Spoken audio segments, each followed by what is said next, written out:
Hi, my name is P.L. Malcolm, and I'm a part of the FBA Legacy Project. And today is November 8th, 2015, and I'm sitting here with legendary band director John Gorecki. John, thank you for coming and sitting with us today and talking about a little bit about your experience.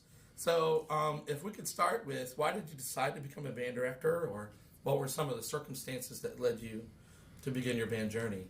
Well, I was born in Michigan, and my mother always wanted to be a pianist. And she came through the Depression. They couldn't afford a piano, but she loved music. And she had this big record collection of 78 RPMs, the old kind you put on a big stack. And she said, even before I remember, she said she'd put a stack of these records on and they would drop down and she'd play the big bands, Artie Shaw and Glenn Miller and, Harry James and Artie Shaw. I grew up listening to these people. And she said she could put my little basket or whatever in front of the record player there, and I would just sit there totally silent. I would be perfectly content to listen. And I remember just growing up listening to those records. When I got to be in the sixth grade, Mr. Rankin, I remember his name, came from the junior high. They had junior highs back then. And he came by the school, and he had these instruments. And he sat them on this table in our classroom. And he had a saxophone and a clarinet, and he had a trumpet and a trombone. And I can remember just looking at these. They're brand new, of course, nice and shiny, and they were the most beautiful things I'd ever seen. And I really wanted to play, listening to the records of the clarinet. I thought that was so cool. I had the record of the clarinet polka. I had Artie Shaw doing Begin to Begin. And he picked up the clarinet, and I had never really seen one up close before, and I saw all these keys and buttons and things on it. And I said, man, ain't no way I'm playing that. That is too hard. Look at that thing. But then he held up the trumpet, and it was so beautiful. It was shiny. It was gold. I can still remember him doing the valves like this and then bouncing like that. And I said, it's only got 3 notes. This is what I need. I've always been an overachiever. I've always looked for the hard way, right? Yeah. So I decided that trumpet was what I wanted to do. Well, his purpose there was, of course, recruiting, and his band was coming to a PTA meeting the next night, and we were supposed to go home and get our parents talked into going to this PTA meeting. And I never talked him into going to a PTA meeting, but the band was going to be the junior high band. And so I managed to talk my parents into coming to this PTA meeting, and we got to hear this junior high school band. And I had heard bands before because we lived near Detroit, and used to have a big parade on Thanksgiving Day before it was too dangerous to go downtown. And I can still remember seeing those marching bands, and that blew me away. Well, this, though, was the most unbelievable musical performance I have ever heard, this junior high school band. Now, they may have been awful, I don't know. But from my perspective, sitting there, I sat there and I listened to this, and I said, man, I will never, ever, ever be good enough to play in a band like that. But I just want to learn to play like Mary Had a Little Lamb and a couple songs. That's all. I didn't have any big ambitions. And so I managed to, big fight in the house. Mom wanted me to get the trumpet, the old man, Anyway, Mom won, so I got the trumpet and I started taking lessons. He'd come around twice a week, I think, to the elementary school. And then my parents split up and we moved to Florida, and they didn't have band in the 6th grade. So I finished the 6th grade, and we went, in 7th grade they had band, and I got into the band there. And it really kind of, I always hated school. I hated going. I didn't like anything about sitting in that desk all day. And this place in St. Augustine, Florida, they had the music building was like 2 blocks from the junior high, because there was another school in the middle. It used to be the junior high, it became an elementary school. So you got to walk, first of all, you got out of class, you got to walk. That was great. And of course, junior high, you got to move around every class too. I think I would have been put on medication today if I was in school. I'm sure they would have medicated me. So, but to go to band, because there was band, I started liking school. My grades went up, everything got better. People started to think I was smart. This is amazing. This is something I was good at. I never really thought I was, that good at anything, or that I was smart until I realized that music was something that I was good at.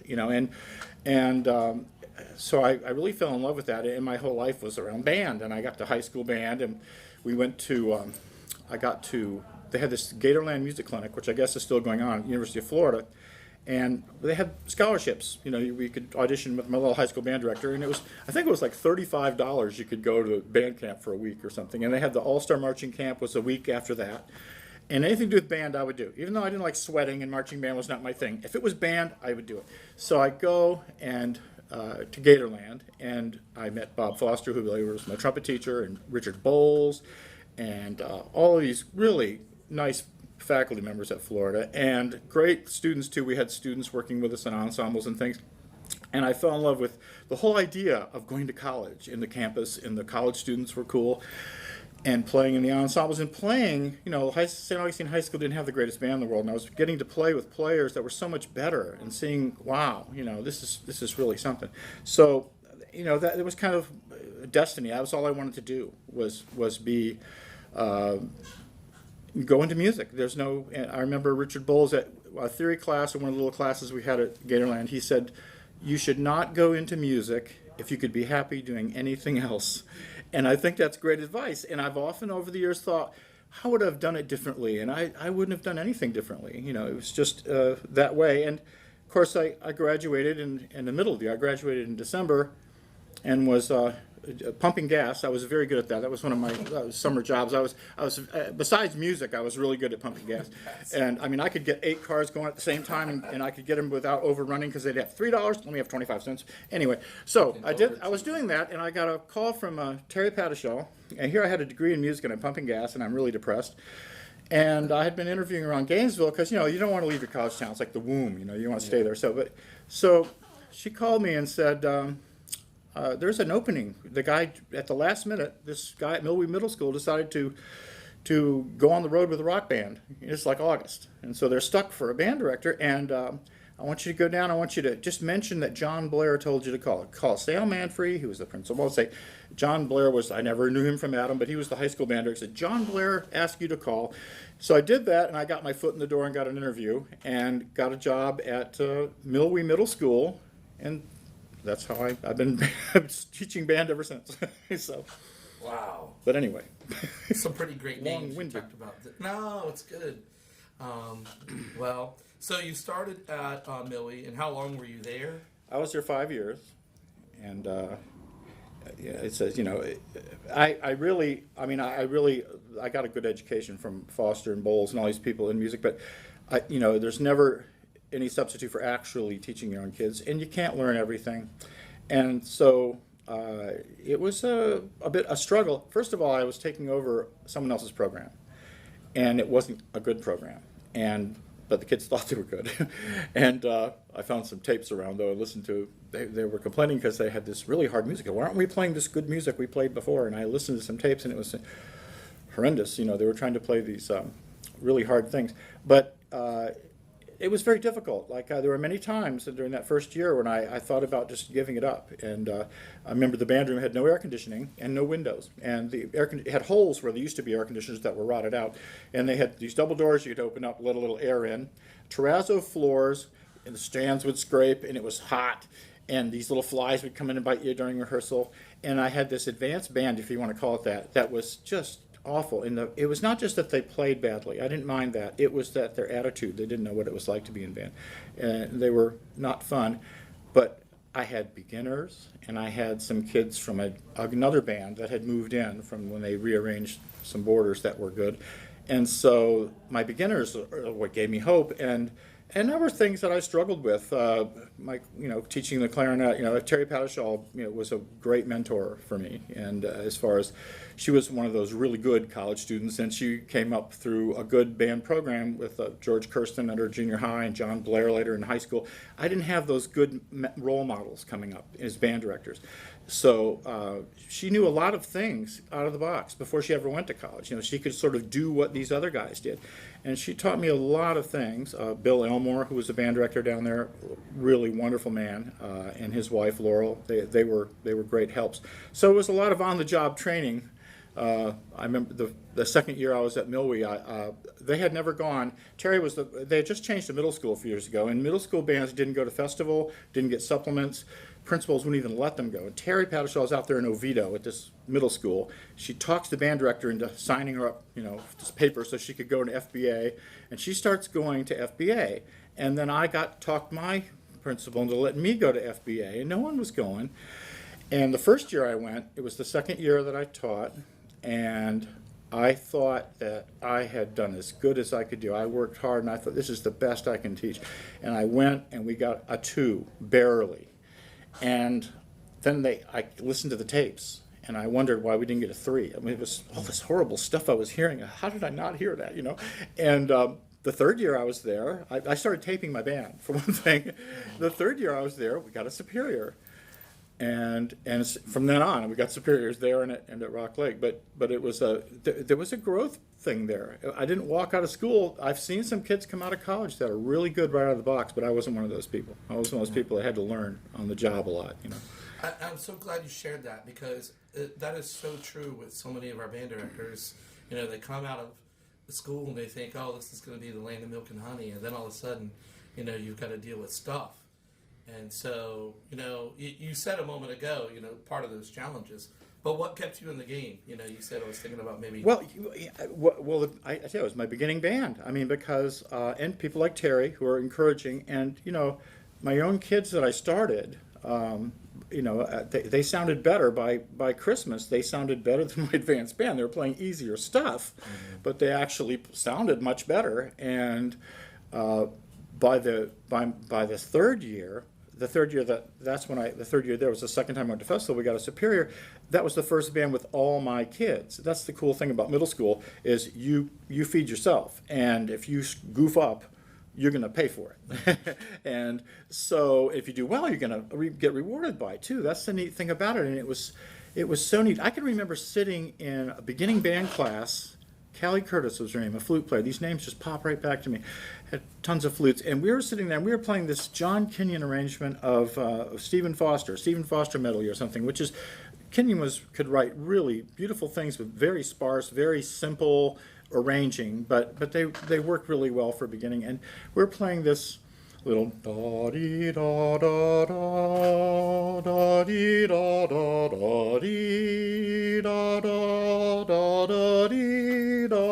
I don't remember the name of the song, Old Dog Tray or something. And that's the trumpets are playing a little melody. And the flutes and the rest of the band, besides the trumpets, is playing whole notes. But they have to be perfect whole notes. They're chords. They're nice chords. And it's like, da, da, da, da, dee, da, and of course the trumpets in those little holes, in those little rests, you know, you hear the pickups in the trumpets. And we played this little thing the first time, and it sounded really nice. So we had a rehearsal. It was, I guess, after school, we put all 3 beginning bands together, and we're playing this.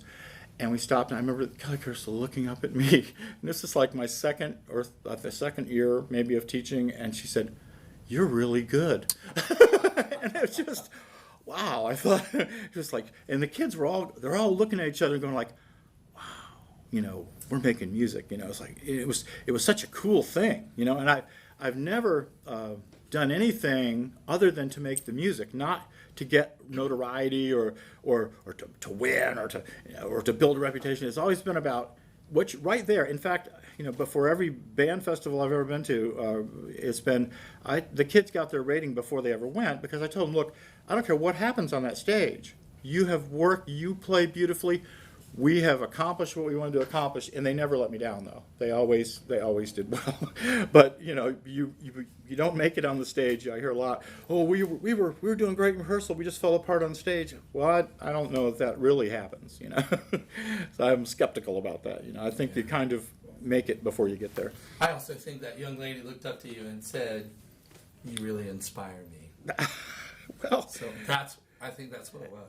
It is like it really gets you when that, you know, people think that. I've had many moments like that in the band, and I'm sure many band directors have, where it's just clicking, and the kids, you know, like I've had 80 or 90 middle school kids who are as squirrely and crazy as they come, and you know, someone will walk in and they're being serious. They're not always serious. They're crazy, but when they can get in to something like you're playing, like "Blessed Are They," you know, by Brahms. That's very slow and I remember starting to play, working on that, and at first the kids rebelled. Of course, you can tell. You call up the piece and everything's rustling. You know, it's like, okay, you know, oh, not this. Oh no.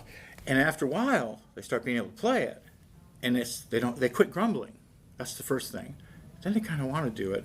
Then this little girl, Jill Woody, another flute player, crazy girl, always had this little Walkman and listening to Metallica and listening to all this heavy metal music all the time. And she fell in love with Blessed Are They, with that Barbara Buellman arrangement, I think. And she went and bought the entire German Requiem and put it on her Walkman. And she says, she's always showing me this, Mr. Gorecki, come, you got to hear this. And I'm thinking, oh no, here we go, another heavy metal. And she's listening to, and that was a cool thing. Things like that happen when the kids are into it, and you can tell they're into it. When you stop and you cut off and it's quiet and it's set. And these are middle school kids. I mean, they're all on drugs. They're on raging hormones. You know how the middle school. And I taught Highland School for 5 years. I taught K through 12, and my whole career, all I taught was middle school before that. And everyone said that's the hardest age. They were right. The elementary kids, it's the hardest job. Elementary's the hardest job, the most preps, but the hardest kids. I think but they're also the coolest kids. They're the kids that they're of an age where they're big enough they can play real instruments. They're starting to, and they made the big mistake in middle school philosophy back then by dissing all that. By saying, oh, you shouldn't be working on things that, this isn't a music conservatory. We shouldn't be working on skills and developing skills. That's the most absurd thing in the world. Now they've found out, kids have a lousy self-concept because they can't do anything. And the kids that are in band and the kids in sports and other things that do something well, they have something to be proud of, and they know it. You can't just tell them they're good. They have to, and music does that. If music's your thing, it's not for everyone, but for those kids that are into music, it's a life-changing thing. And I've got all kinds of kids out there, lawyers, doctors, and music was a huge part of their life. And that's what kind of keeps you into it. It's the kids that, I was one of those people that hugged his kids all the time, and even back then in the 70s, that was like, ooh, you get in trouble, you hug your kids. I've never ever been accused of any weird thing or anything with kids. I've never, hug them in front of their parents, hug their parents. I used to hug everybody. And I could be kind of a mean guy, I'd get not mad at the kid, but that was the other thing, training the kids to know that to take criticism, that without taking it personally. That's a real hard thing. What you're playing, I'm criticizing the music. I'm not criticizing you. There's a difference between who you are and the music. And my kids learn to do that. They learn to accept criticism. And I think a lot of kids today can't accept any criticism at all. And we did the chair thing. That's competitive. Ooh, competition, that was considered nasty. That was bad. Competition, bad. Comparing one student to another, bad. Well, that's the only way musicians learn. You learn by, you hear Doc Severinsen play the trumpet, you say, I'll never be like that, but you got something to shoot for. And students learn from each other tremendously. If you say, play Doc Severinsen, they say, well, he's an adult, but if little Billy here can do this, and he's your classmate and you're same age, you say, well, maybe I can do this too. It's more doable when kids are I think learning from each other, which they do. I'm getting off topic, I'm sure. No, it's great. And everything that you're saying is just, it's very practical information too. So after Millwood for 5 years, you went to Rock Lake, and I think you were there for 25 years. Yes. Anything you want to share about your Rock Lake experience? Well, Rock Lake I was very fortunate. My principal at Millwood, by the way, I was fired after my second year. Sal Manfrey was my principal. He's the one that hired me at Millwood. And after my second year, he called me into his office to fire me. And I had, I'm a little bit wild, and I was kind of demanding. And I had, I guess, rubbed some parents the wrong way. And he didn't know me from Adam. He doesn't really that into the music department. He's a science guy. And so he comes in and he says, well, I've decided, and in the interim, the band had improved remarkably, and I had been doing after-school rehearsals. They had never done that before. I'd take the band to festival, and, we had been making great strides, and all of a sudden I'm totally deflated. The guy doesn't think I'm doing a good job. So I just exploded. I would have been, if it wasn't anyone but Sal Manfrey, he would have probably thrown me out, called the police, and said, you're insubordinate, you'll never work again. And I just unloaded on this guy. And this is back when you could smoke. He was smoking his cigar in his office. And I just let it all go. I told him all the things I did and everything like that. And he looked at me and he said, you really give a damn, don't you? He said just like that, you really care. I said, yes, I care. He said, forget what I said. You're hired back. And from that year, every year after that, the next year we got a superior, the first superior, and I got a letter every year from him telling him what a wonderful job I did on school paper and sign and everything. And when it came time for Rock Lake to open, he got to the new school, so he took me with him to Rock Lake. And Rock Lake was different from Millwood in that I had wonderful kids at Millwood. The Rock Lake kids were more affluent. They were very upper middle class school, yuppie school almost at the time, and I had just a whole bunch of wonderful kids. I mean, I had a mixture of kids at Millwood, and some were, I had never seen so much talent, and I pushed them. You know, they hadn't ever really played really hard stuff, and I started pushing them. And some parents started, hey, they can't do this. They're middle school kids, and of course, they learned they could do that, and they did do that, and after several years, people just accepted what I did, and when I left, I had kids of kids that I taught. So it became that, you know, one of the things that I noticed and I learned at Rock Lake was that the very first concert of the year, in say November, all the bands have to play: beginning band, intermediate band, jazz band, whatever, advanced band, and beginners have to play first, and parents have to sit and hear the whole thing, and after that concert, after the beginning band parents hear the advanced band play, then you've got credibility. They hear that and they say, okay, Billy, shut up and go practice, you know, because, you know, this guy's kind of crazy, but he knows what he's doing. He obviously knows what he's doing. It's really tough when you have no creds. You start out, and if the program isn't good, you know, that's what's really tough, you know. But once you've got, you know, it's like a catch-22. Once you have a band that's established and you're getting results, and when you get results, the kids love you. I mean, the kids will hate you if you let them fail. Kids, even if you're tough on them, if they're successful and they know that you're doing it not for yourself, you're doing it for them, and you're doing it for the experience of doing it, it's your motivation, I think. And kids can see right through you. They can see if you're what your motivation is, I think, you know. And so I just was very fortunate, though, and to stay there and to be there for 25 years. And I left when things were great, you know, and I wanted to leave on a high note. And I had a former intern who was just got his master's and could come in and take over for me. And I had the 30 years, and it was time to go to North Carolina in the mountains, and that's what I did. Wow. So, anyway.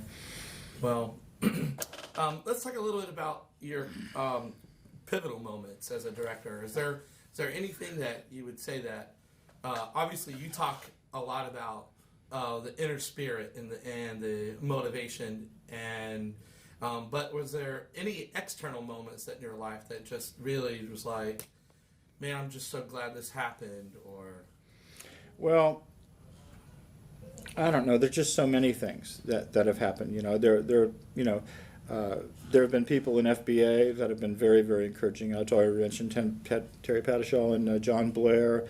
John Blair, I remember after that third year, I guess it was the third year that I was at, I had all my own kids at Millwood. He said, "Can I borrow your tapes from the concert?" I said, "Yeah, I did." And some of the high school kids came over and saw me, and I'd found out that he had played my tapes for his high school band. And he asked the kids who they thought that was, and the kids thought that it was a high school band. And they're not that savvy, I guess. But you know, that was like one of the greatest compliments. And I really remember we played this Claire Grunman, one of the photographs. We did all the photographs, but one of the ones we did, I don't know if it was number 3 or whatever. But the first time I met Dwayne Hendon, we played the photographs and some other stuff, and I. You know, I was leaving, and the band was leaving, and I was going to sight reading, I guess, and I'm walking along, and Dwayne comes out, and he stares at me and says, "What are you?" I just cracked him up, and I said, "Huh?" And he was just, that was really wonderful, you know. And it felt so good. Dwayne is he could make you feel really good, you know, and be very motivational. And that's like, boy, that's really cool, you know. And the kids, they look like they're having such a good time, and they were. And I had this little flute player, and there's a place in this photograph. See, Gina Caputo, always flute players play because they're right under you, right? She's playing, and there's this solo, and the solo, dee da dum, is sort of a sustain, and then goes into the next phrase. Well, I always tried to do things differently on stage every time, a little bit differently than we did in rehearsal. I to keep them on their toes, and we're in there, and we got to that note, and she's holding the note, and I looked down at her, and she's almost smiling and playing, and I just held it longer than I ever held it before, and I just went, and then we went on and played, and it was like, I had such a great time doing that, and I've had. It's funny, you think of kids. One year we did variations on a Korean folk song, and there's a nice trumpet solo in the middle. I had one of the weakest trumpet sections I've ever had, and I had this little girl. Her name is Linda Lubinsky, trumpet player, and she was the shyest thing. She could play things, so she made it to first chair, but she was so shy, and her sound, she played so small, and there's this beautiful trumpet solo in the middle, and they have to sustain this note, at the end of that. And I used to call her Moose. I changed her name to Moose, and I'd just yell her, "Come on, Moose, blow, Moose," because I'd go to get her. And she started blowing, and she started taking lessons from John Almeida, and she became a really good trumpet player. And I can remember thinking, oh my God, we're going on stage. She's gonna have to play this solo, and she's gonna have to sustain this note, and go on, with the piece. And she did beautifully. Again, very, very rarely do kids let you down, when you.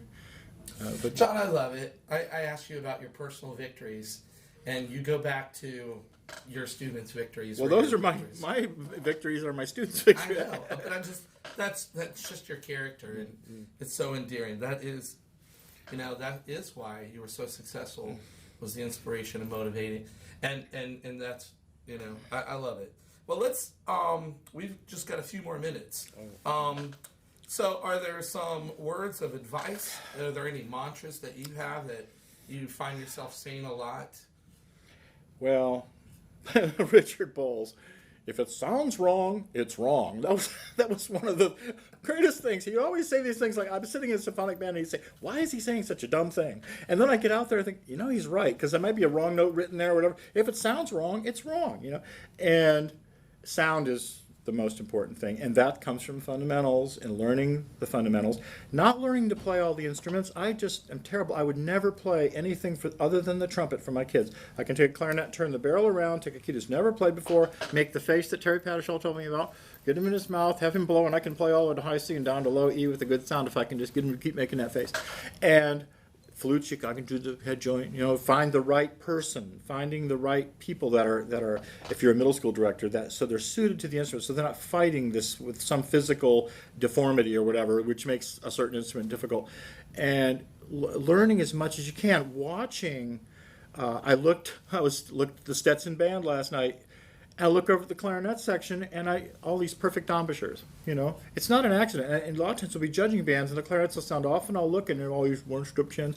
There are fundamentals that haven't been taught. And the idea, I think, is, especially if you're a middle school director, is to go slow. Me and Gary Bottomley used to see how long we could go before we let the band play together, the beginning band class. They'd play one at a time. We'd listen to each individual sound every day. And until everyone could make a nice sound, we don't start blowing together, even though that's tempting to do that, and learn, if you're a good musician, you're going to be limited by how good a musician you are. So you have to have that in your head. Not necessarily, there are guys that never play anymore, but they are good musicians. They have that in there. And well, I don't know. I'm fired up, and at the same time, the thing, John, I loved about the things that I remember about the Rock Lake Band was if you played a recording of your 8th grade band or your 7th grade band or your 6th grade band, that 6th grade band is going to have a great sonority, And I know you worked really, really hard on fundamentals, and I know you're a trumpet player, but you always produce the best clarinet players in the county. I think it's because I was so paranoid about it, and because I'm not a clarinet player and I can't play. It has all those keys, but I learned to work all those keys now. It's somebody else's mouth, and I can work those. But keys. you listen to all those recordings too. Yeah, that's right. Listen to those recordings, and there's it's an incredibly rewarding thing, and kids. It isn't that important that you can play, and it's true of high school. If you're a high school director, sound is still number one. I remember going to you were probably sitting with me. A bunch of us were sitting at one of the, I think it was at Lyman somewhere, and we had heard several really good high school bands play, really nice. They already got superiors, And then Cindy Berry's band with like 100 people in it, symphonic band, came and sat on the stage, and she walked out, and they just played a concert F. Oh, I don't know if that's right or not, but they just played a unison concert F and held it for a few counts, and cut off, and we all turned and looked at each other like, wow. This is going to be good. Rating. This is going to be good. You knew it was going to be good because the sound, the center, the tone, the intonation, it's like that. If you can do that, and then if you know scales and long tones, you got to do those things, and you got to. Well, what do you do today? What are you doing now? Today, I'm living in North Carolina, loving it there in the mountains. I have a place at about 3,400 feet, and it's gorgeous. And I have 2 giant dogs, a 170-pound Mastiff and a female, and a little puppy who's only about 80 pounds now. Mastiff, he'll get to be over 200. I play trumpet as much as I played around here, maybe more. I play principal trumpet, Toccoa Symphony. We play like 4 concerts a year. I play in the brass band, cornet, and the Smoky Mountain Brass Band in Asheville. It's like an hour drive, but everything's a drive if you live in the mountains. Playing a brass sextet that we play in churches in the area, and a lot of it for free. And like around December, a lot of paying gigs. Even up there, you have to travel a little bit, Asheville or Toccoa or whatever, and playing. And so I'm getting to play the trumpet. I have my pocket trumpet in the car, which I do my warm-up routine on the way here, which I'm famous in Franklin for the guy that plays trumpet. So they're probably going to pass something called Gorecki's Law in North Carolina, which will be no trumpeting while driving. But so far I haven't been caught, except by passersby who said, "Did I see you?" Right now you can still trumpet. That's right. I can still trumpet while drive, little pocket trumpet. And so I'm doing a lot of playing and just enjoying life. And since we have time maybe for any kind of story or something you want to share that you can think back on or something. Well, I don't know. If you want to be an inspiring story or what, I don't know. There's so many great things about teaching in general. And I don't know. And I think it's gotten tougher now for younger teachers. But there's something about you hear about how do you recharge your batteries, and because you're a teacher and you have that summer off. I used to do camping, go camping and go around and just completely get away from it all. And back in those days, where there were before cell phones, that was really, you could really be isolated. You could go out west someplace and not know what's going on for a month, and get away from that and recharge your batteries. Going to clinics it's always been like when you go to the clinic in January, especially, or summer convention, and you meet with people and you learn things from other directors. That's what's so great about those things. You might be sitting and having a beer with somebody, but you'll learn more stuff, and the clinics themselves, of course. But and hearing great bands or you get inspired and get your batteries recharged and go to those things. And there's one story I could tell. It's not an educational story, but it's kind of funny. I may tell it here at the room. But Gary Bottomley and Cindy Berry and myself were sitting at a middle school concert festival, and one of our bands, which was not one of our better bands in Seminole County, was going to play right after lunch. So they decided to warm up on stage. So we went in and sat in there, and we were listening to them warm up. Well, it didn't sound very good, and all of a sudden the band director came running down to the 3 of us, all excited and all flustered, and said, "I left my tuner at school. And Gary Bottomley said, "Well, I've got my tuner. You can borrow my tuner." So he goes, "Oh, thank you." And he takes his tuner and he goes up on the stage, and he goes and he every kid plays a note in the tuner, and they're pulling and pushing and they're all doing this with the tuner. And he comes back and he says, "Oh, thank you so much." And they had played a few more numbers after they tuned. They played a few more notes and things, and came down with the tuner and gives it to Gary. And Cindy Berry, with a perfectly straight face, says, "Were there any batteries in that tuner?" Yeah, it sounded just as bad. It made no difference at all. But which is a lot, you can't just blow into a tuner. So. The misuse of a tuner, but there's a funny story. Yeah. But anyway. Well, that's good. Anyway. John, thank you for doing the things that you've done. Thank you for being a Florida band director, and not necessarily having the gift right out of school and learning it on your own. And I think that truly is, you know, what makes you great is how you learned and you observed and you adjusted, and also kept the big picture in mind. It's all about our students. It is. So It is all about the students, and that's where it's at. And they know it. They'll know if you're sincere. They'll know what your motivation is. You know. thanks, Sean. Thank you.